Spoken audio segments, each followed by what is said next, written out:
Protesters in American streets are calling for the country to address our racial tensions, both current inequities and contentious symbols of America's past. But how to do that is a key question.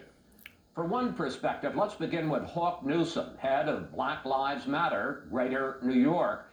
Mr. Newsome, you created quite a stir this week when you spoke with my colleague Martha MacCallum. Let's take a look at what you said. If this country doesn't give us what we want, then we will burn down this system and replace it. All right, and I could be speaking figuratively. I could be speaking literally. It's a matter of interpretation. Afterward, President Trump tweeted his reaction to your statement. This is treason, sedition, insurrection. Question, sir, what do you accomplish with rhetoric like that? How do you think that helps? Well, here's the thing. A lot of people don't understand how the streets or the people feel.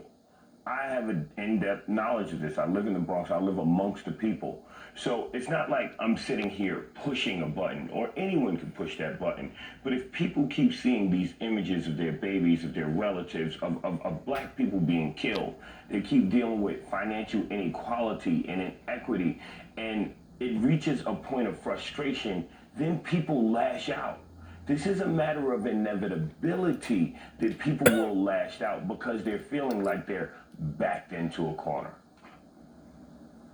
But just 2 years ago, back in 2018, you gave a TED Talk in which you preached nonviolence and talked about how during the riots in Baltimore over the death of Freddie Gray, you tried to stop the violence. I want to play a clip of you from just 2 years ago. Do you have love in your hearts? Do you love your neighbor? Do you believe in the Bible, the Quran? Do you believe in your religious teachings? Because I guarantee you, all of them tell you to help your neighbor. That man wouldn't have talked about working to burn down the system. What happened? Well, what you have to understand is over time, how about this? I'm not encouraging people to go out and hurt other people. That's not what I'm promoting. What I'm talking about is systemic inequality. What I'm talking about is America treating crime as something that needs to be handled with policing instead of defunding the police and looking at crime from the perspective that it's a health crisis. The same way we looked at heroin addiction when it was only black people as tough on drugs, war on crime. And when it became white people, we looked at it as a public health crisis, as something that needs to be treated. That's the way we need to look at crime, okay? You think about police, over 80% of their calls are not violent felonies.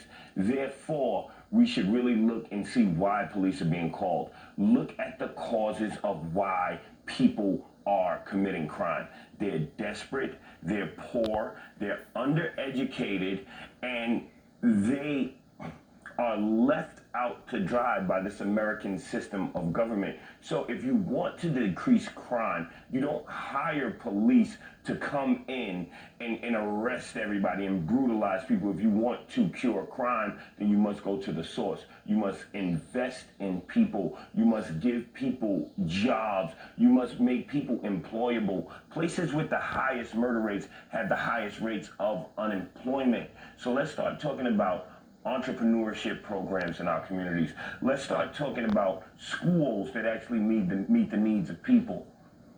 That's something we could do with the $100 billion that this country spends on police. But Mr. Newsome, let me pick up on this. We're going to have Congresswoman Eleanor Holmes Norton on next, who's been a leader in the civil rights movement for years. She's working in Congress right now to try to pass policing legislation. She says if you want to see a statue removed, you don't tear it down, you go through the proper legal channels, whether it's Congress or the City Council. There has been a split in the civil rights movement, the African American community, for at least a half a century now, between Malcolm X and By Any Means Necessary on the one hand, and Martin Luther King and working through the system on the other. Didn't MLK get a lot more done in a practical sense? I believe that Dr. Martin Luther King Jr. was a brilliant strategist, especially in the form of media savvy. But what we have to understand is black people do not trust politicians. They don't trust they don't trust Democrats. They don't trust Republicans. Black people also have a problem with the government overstepping its bounds. The biggest manifestation of that is policing. So if you want to make government smaller, then you address police on that scale. If you talk about the rift in the civil rights movement, our elders, a lot of them have been bought off by the Democratic establishment, right? And they pretty much go with the flow of the Democratic establishment. And what you have to understand is 50%, maybe sometimes 60% of the people out there protesting are young white people, and you want to write them off and call them Antifa or this or that. But you have corporate lawyers, you have Ivy League graduates who are out there protesting, right? Stop trying to vilify those who are out there fighting and try and understand why they're out there fighting. They're fighting because the government has failed us. The government spends too much money on failing programs. The government is beholden to corporations, right?